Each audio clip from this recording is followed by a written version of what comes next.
मृत राजा से क्यों किया रानी ने मिलन, इससे 1-2 नहीं बल्कि 7 बच्चे हुए पैदा। क्या आपको लगता है कि किसी मृत व्यक्ति से संतान भी पैदा की जा सकती है? महाभारत में ये वाकया हुआ था जब एक प्रतापी राजा की मृत्यु के बाद उसकी रानी ने उससे मिलन किया। 7 बेटे पैदा हुए। महाभारत की कहानियों में एक वाकया ऐसा भी है जब एक प्रतापी राजा की मृत्यु हो गई, लेकिन तब तक उनके कोई संतान नहीं थी। ऐसे में चिंतित रानी ने किसी सलाह पर मृत राजा के साथ संसर्ग किया। बेशक इसको चमत्कार कहें या कुछ और, लेकिन रानी गर्भवती हुई। फिर उसके 7 बेटे हुए। वैसे मौजूदा साइंस भी कहती है कि ऐसा हो सकता है। महाभारत में एक राजा थे जिनका नाम व्यूषिताश्व था।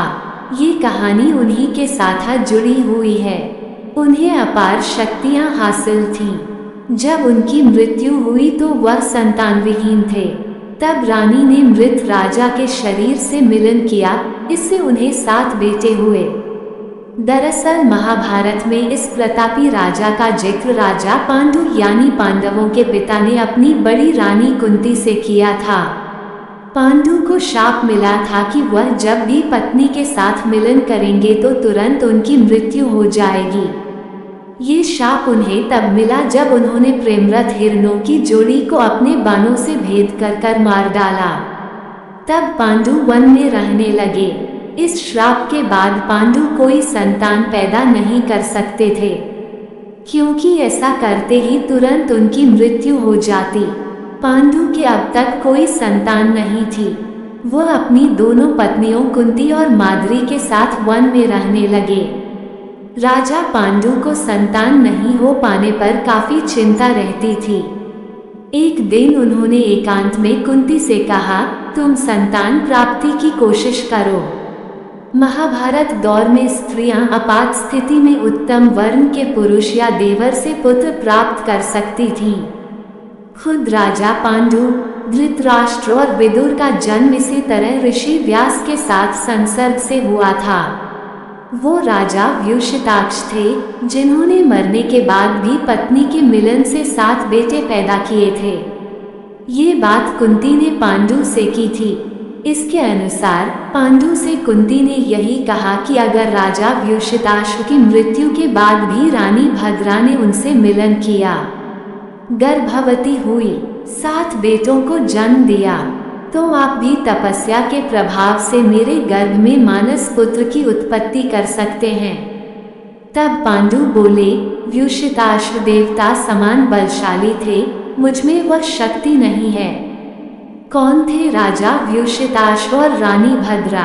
अब जानते हैं कि कौन थे राजा व्यूषिताश्व और उनकी रानी भद्रा। वह चंद्र वंश के राजा शंखन के पुत्र थे। व्यूषिताश्व ने राजा कक्षीवत की पुत्री भद्रा से विवाह किया, जो अपनी सुंदरता के लिए प्रसिद्ध थी। रानी भद्रा, महाभारत में व्यूषिताश्व को एक धर्मी राजा बताया गया है। कहा जाता है कि उसने एक महान बलिदान किया था, जिसमें इंद्र के नेतृत्व में सभी आकाशीय देवता आए थे। इस बलिदान के बाद व्यूषिताश्व ने महान शक्ति प्राप्त की। उन्होंने अश्वमेध समारोह के माध्यम से सभी दिशाओं के राज्यों पर विजय प्राप्त की। कहा जाता है कि उन्होंने अपना अधिकांश धन ब्राह्मणों को दान कर दिया था। उनका विवाह भद्रा से हुआ था, जिससे वह बहुत प्यार करते थे। रानी भद्रा को उस समय भारत की सबसे सुंदर स्त्री माना जाता था। उनके कोई संतान नहीं थी। क्षय रोग, जिसे तब यक्ष्मा रोग कहा जाता था, उससे उसकी मृत्यु हो गई। भद्रा दुख से ग्रस्त हो गई। उन्होंने अपने पति के साथ मरने का इरादा किया। आकाशीय आवाज सुनकर रानी भद्रा ने क्या किया? तब आकाशीय आवाज ने उन्हें ऐसा करने से रोका और पखवाड़े के 8वें और 14वें दिन राजा के शरीर के साथ लेटने का संकेत दिया। उन्होंने वैसा ही किया जैसा उनसे करने को कहा गया था। उस संभोग से भद्रा ने 7 पुत्रों को जन्म दिया। व्यूषिताश्व कुरु वंश के राजा थे। जो धर्मात्मा और न्यायप्रिय थे। उन्होंने कई यज्ञ किए। जब रानी मृत शरीर से लिप्त रोती रही तो क्या हुआ? व्युषिताश्व कुरु वंश के राजा थे, जो धर्मात्मा और न्यायप्रिय थे। उन्होंने कई यज्ञ किए। जब राजा की मृत्यु हुई तो भद्रा राजा के मृत शरीर को गले लगाकर बहुत देर तक रोती रही।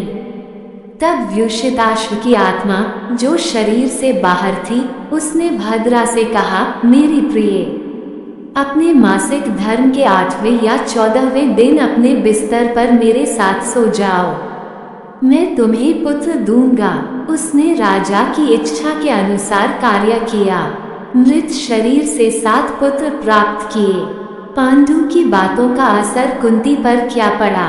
पांडु की बात सुनने के बाद कुंती ने तब कहा, महाराज, अगर आप अनुमति दे तो मैं किसी देवता या ब्राह्मण का मंत्र बल से आह्वान कर सकती हूँ। इससे तुरंत पुत्र लाभ होगा। पांडु ने इसकी सहर्ष अनुमति दी। फिर इसके जरिए कुंती ने युधिष्ठिर, भीम और अर्जुन जैसे पुत्र हासिल किए। जब उन्होंने ये तरीका पांडु के कहने पर दूसरी पत्नी माद्री को बताया तो उन्हें नकुल और सहदेव की प्राप्ति हुई।